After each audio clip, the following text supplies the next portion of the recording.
내 집 마련은 옛날 얘기, 이제는 렌탈의 시대. 자, 반갑습니다. 오늘은 민족 대명절 추석이죠. 그리고 그와 동시에 9.13 대책이 발표된 지 딱 1년째가 되는 날입니다. 자, 오늘 제가 말씀드릴 주제는 이 9.13 대책이 실현된 지 1년 이후인 오늘, 과연 1년 동안 어떤 변화가 일어났는지 거기에 대해서 좀 말씀을 드리도록 할게요. 계속 국토부가 헛발질만 계속하면서 필요없는 정책들만 내놨었는데 제대로 낸 정책이 딱 하나가 있었죠. 그게 바로 9.13 대책입니다. 물론 이 대책 안에서도 가장 핵심적인 거는 제대로 전곡을 찌른 게 맞는데 뭐 세부적인 거는 약간 헛발질을 한 것들은 있어요. 그거는 제가 조금 나중에 설명을 드리도록 하고, 자, 어쨌든 지금 정권이 바뀐 다음에 가장 유명한 정책이 8.2 대책하고 그 1년 뒤인 9.13 대책, 이렇게 두 개의 정책이 있는데 과연 이 두 정책은 뭐가 다르길래 시장이 각각 조금 다르게 움직였을까? 그거에 대한 비교 영상은 여기 위쪽에 카드를 누르시면 들어갈 수가 있고, 오늘은 그냥 간단하게 설명만 좀 드리도록 하겠습니다. 제가 항상 늘 말씀드리죠. 가격의 가장 기초는 수요하고 공급이라고. 지금 영원히 집값이 올라갈 것 같더라도 공급자인 집주인은 안 팔고는 못 배기게, 그리고 수요자인 매수자는 전혀 사고 싶지 않게 그렇게 만들면 가격은 잡힐 수밖에 없습니다. 집을 계속 가지고 있어 봤자 가격만 떨어지면 갖고 있는 사람은 당연히 안 갖고 싶을 거고, 사고 싶은 사람도 살 마음이 떨어지는 거죠. 그렇게 해서 가격은 결국에는 균형점까지 떨어지게 되는 겁니다. 그리고 만약에 반대로 집을 한번 사면은 내가 앉아서 그냥 돈을 번다, 그러면은 가진 사람은 당연히 안 팔 것이고 안 가진 사람은 요거를 사고 싶겠죠. 이 역시도 균형점까지 오를 것입니다. 이 얘기를 제가 왜 드렸냐면은 9.13 대책의 가장 핵심은 수요자의 능력을 없애버리는 거였어요. 대출을 규제해가지고 수요자가 아무리 사고 싶더라도 살 수가 없게 만들어 놨습니다. 10억짜리 집이 있는데 예전에는 5억 대출 받아가지고 나는 5억만 있으면 요걸 살 수 있다. 근데 지금 대출을 규제를 해가지고 지금은 6억이 있어야 되는데 6억이 없다, 1억만큼이 부족하다. 그러면은 자연스럽게 수요자들은 거기서 관심을 조금 끊겠죠. 관심도가 떨어지다 보니까 당연히 가격은 떨어지기 마련인 거고, 그렇게 가격이 조금씩 하락을 하는가 싶더니 지금 1년이 된 시점에서 그 전에 최고점 찍었던 가격만큼 오른 단지들도 많고 되려 그것보다 더 오른 그런 단지들도 꽤 많습니다. 자, 그 전보다 가격이 올라간 대표적인 아파트가 레미안 대치 팰리스인데 강남에 있는 신축 아파트입니다. 분양가 상한제가 나오면서 신축 아파트들이 초강세를 보였고, 그 중에서 가장 노른자 자리 중에 하나인 대치동에 있는 이 레미안 대치 팰리스 같은 경우에는 작년 최고점인 9월달보다 무려 10% 이상이 상승을 했습니다. 자, 그런데 이렇게 9.13 대책을 통해 가지고 가격이 떨어지던 이 부동산 시장이 갑자기 느닷없이 그냥 분양가 상한제를 한다라고 해가지고 이렇게 가격이 상승한 게 아니죠. 국토부가 이제 분양가 상한제 얘기를 한 배경은 이렇습니다. 강남권의 대량 공급 아파트인 송파 헬리오시티하고 개포 레미안 블레스티지가 5월달이 되면서 슬슬 입주도 끝나고 거래량도 줄기 시작을 하면서 집값도 다시 오르는 그런 낌새가 보였습니다. 그래가지고 이제 국토부는 다 잡아놓은 것 같은데 막상 공급량이 줄어드니까 가격이 다시 오르네,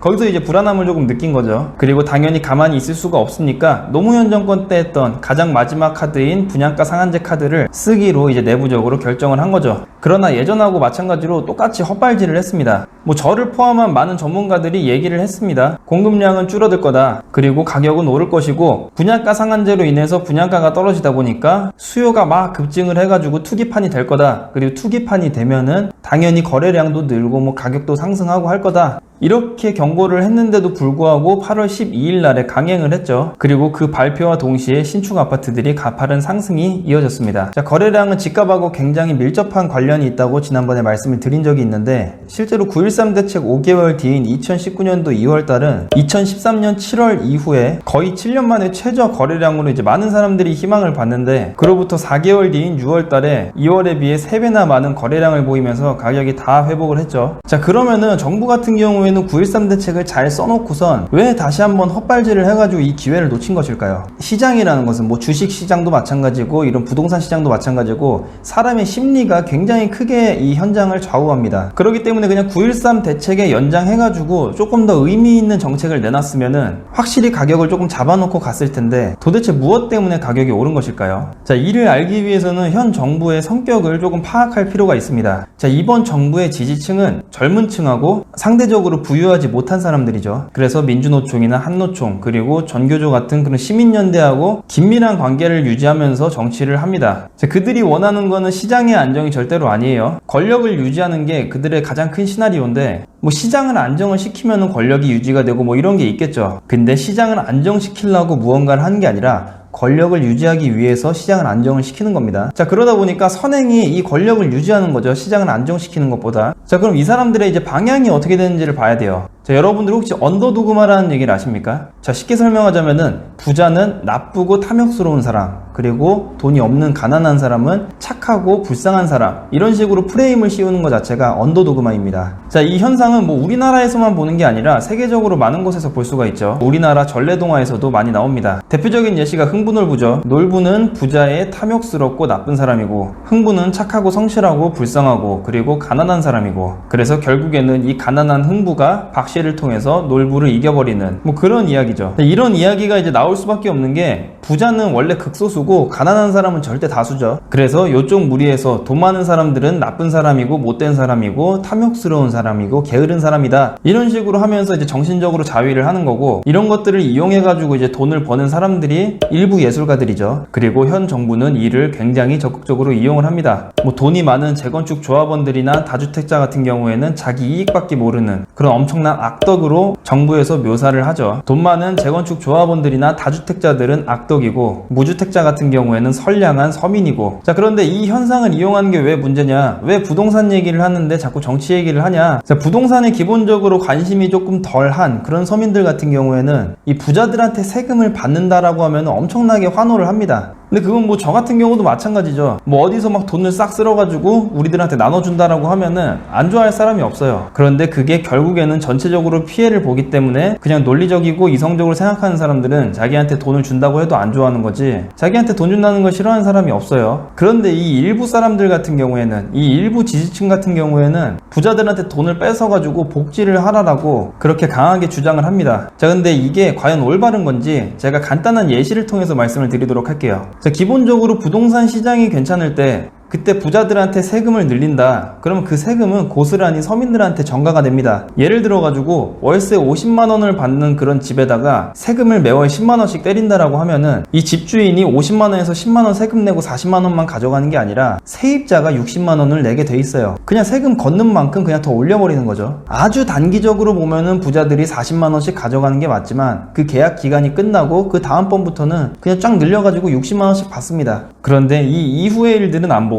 그냥 단기적으로 부자들이 손해를 입는 것 같다, 이런 거에 이제 환호를 하고 좋아하는 거죠. 그리고 그런 환호하는 지지층들이 우리 정당의 지지층들이니까 현 정부 입장에서는 뭐 제대로 된 정책을 쓸 수가 없어요. 그리고 부자들한테 내게 하는 그 대표적인 세금이 양도세하고 종부세죠. 자, 제가 서두에 9.13 대책이 드디어 제대로 된 대책이긴 하지만 세부적으로 가면 일부 헛발질이 있다라고 말씀을 드렸죠. 자, 그래서 이 9.13 대책의 세부적인 내용 중 하나를 보자면은 조세 정의 구현이라고 하면서 마치 종부세를 많이 걷는 것은 정의다라는 식으로 표현을 하고 있습니다. 요거는 뭐 표현이 조금 그렇게 거슬린다고 하더라도 넘어간다라고 쳐요. 다음은 양도세가 있죠. 자, 일단 9.13 대책의 가장 큰 문제점 중 하나가 파리 대책 때 실패를 했었던 것들을 풀지를 않았어요. 그 가장 대표적인 것들이 재건축 조합원 지위 양도 금지나 아니면은 양도세 증가 등이 있죠. 그 당시에 이제 고가주택 1주택자에 대해서 이 비과세 혜택 자체를 강화를 시켜가지고 더 받기 힘들게 만들어 놓고 2주택자하고 3주택자한테 양도세 비율을 늘렸어요. 그러다 보니까 당연히 다주택을 가진 그 사람들은 집을 못 팝니다.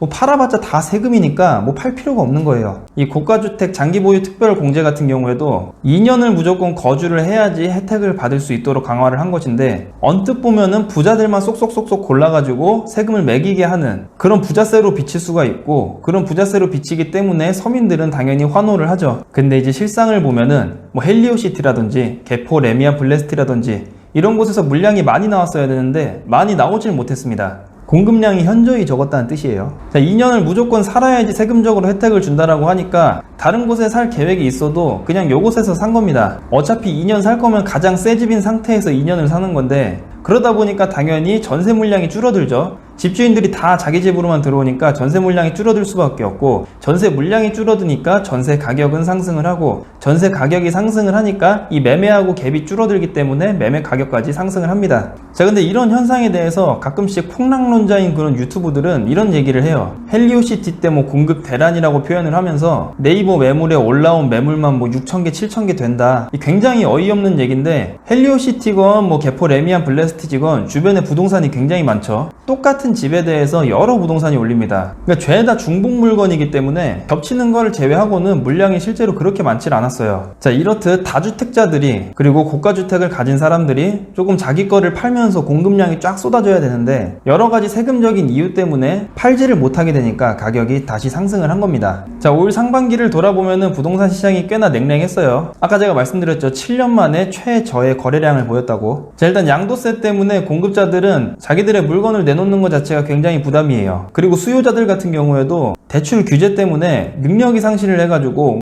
집을 살 수 있는 그런 사람이 굉장히 많이 줄었고, 분양시장 같은 경우에도 분양가가 슬슬 높아져가지고 분양가가 높으니까 굳이 이제 분양에 관심을 줄 필요가 없던 거죠. 그러면서 분양시장까지도 꽤나 냉랭해져가지고 실제로 강남권에도 1순위 미분양이 꽤나 많았습니다. 그리고 이렇게 냉랭했던 분위기를 계속 유지를 했으면은 지금까지 어느 정도 안정세에 들었을 텐데 그러질 못한 거예요. 자, 마지막으로 좀 정리를 해보자면은 9.13 대책 같은 경우에는 수요자의 능력을 낮추면서 헬리오시티건 아니면 개포 레미안 블레스티지건 공급량이 조금 쏟아졌기 때문에 이 상반기에는 어느 정도 안정세를 보였습니다. 그리고 이 흐름 자체를 만약에 하반기까지 유지를 했으면은 괜찮았을 거예요. 왜냐면 하반기 같은 경우에는 강동구에도 엄청나게 많은 물량이 쏟아지기 때문에 어느 정도 시장이 안정세를 보일 수가 있었을 겁니다. 근데 제일 중요한 그 중간달인 이 중반기, 즉 5, 6, 7, 8월을 제대로 버티질 못하고 똑같이 헛발질을 해가지고 다시 상승세로 이어진 겁니다. 만약에 이 중반기를 양도세 완화, 그리고 취득세 강화, 그리고 고분양가 이걸로 만약에 이끌었다라고 하면은 시장은 공급량 증가, 그리고 수요 감소, 그리고 분양 현장에 대한 관심 감소로 전체적으로 조금 안정세를 보였을 것이며 하반기에 들어갈 그런 강동구빨 물량에 바톤 터치를 이제 제대로 할 수 있었을 텐데 그 바톤 터치를 제대로 못해가지고 이렇게 물량이 많은 강동구마저도 계속 상승을 하는 것입니다. 심지어 분양가 상한제 얘기까지 하니까 공급량 축소를 누구나 다 우려를 해가지고 추진기가 달린 듯이 계속 상승을 하고 있죠. 자, 근데 더 무서운 거는 내년에 3기 신도시 보상금이 풀립니다. 이 풀린 돈들은 당연히 서울로 집중이 될 것이고 서울에 있는 사람들은 경기도로 웬만하면 안 나가려고 하니까 서울은 다시 가격이 상승이 되겠죠. 국토부가 지금 할 수 있는 거는 하나밖에 없어요. 어차피 신도시 발표도 했고 진행도 할 거니까 그럼 이 3기 신도시를 살려야 됩니다. 계획을 철저하게 만들어 놔가지고 서울에 있는 사람이 경기도로 가고 싶은 그런 도시를 만들어야 돼요. 대표적인 곳이 이제 과천이랑 판교 등이 있겠죠. 그리고 그렇게 되는 거 이전에 이 수많은 토지 보상금을 서울로 향하지 않도록 하게끔 이 시장을 죽여놔야 됩니다. 내 집 마련은 옛날 얘기, 이제는 렌탈의 시대, 이런 문구가 유행이 되는 날 집값은 드디어 안정이 될 것입니다. 지금처럼 서민도 누구나 내 집 마련 이런 문구가 유행인 지금 세상에서는 절대로 부동산 가격을 잡을 수가 없어요. 자, 그래서 우리가 해야 되는 일은 무주택자는 또 집을 사야겠죠. 자, 오늘의 내용이 도움이 되셨다면 구독과 좋아요 그리고 알람 설정을 꼭 눌러주세요.